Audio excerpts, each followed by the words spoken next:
does a transgender person apply for GRS benefits in their company? For example, just like Freya mentioned, like to take a leave for HRT, for surgery, how do they do that?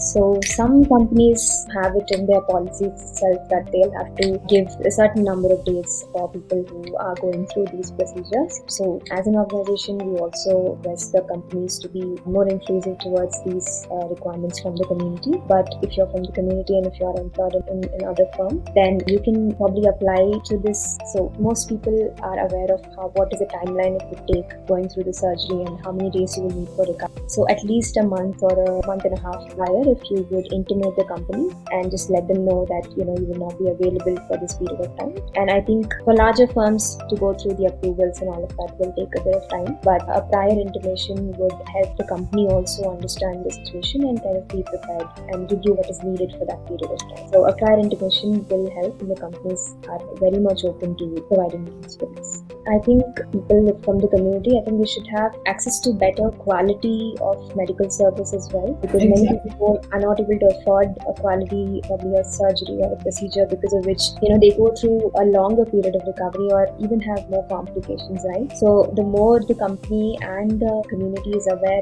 of where they can find quality health services, I think that'll be more beneficial and it'll be a more healthier process that way. And I'm sure companies going forward will also have a tap on what kind of resources are available to best support the community when it comes to health. That is right. We also have to provide quality healthcare, and it should be included in the policies. So I think these policies, more than being consulted with cisgender people, I think it's more important that the community's insights are taken in. So yes. So when someone is going for SRS, how do you think one should bring it up to the employer? How much time earlier should they prepare the employer leading to the SRS? So there is no policy already in place at the company. Then I think at least 2 months prior intimation would be helpful for them to also take it forward for approvals and all of that. So that's the estimated amount of time. That's a good enough amount of time to keep them intimated.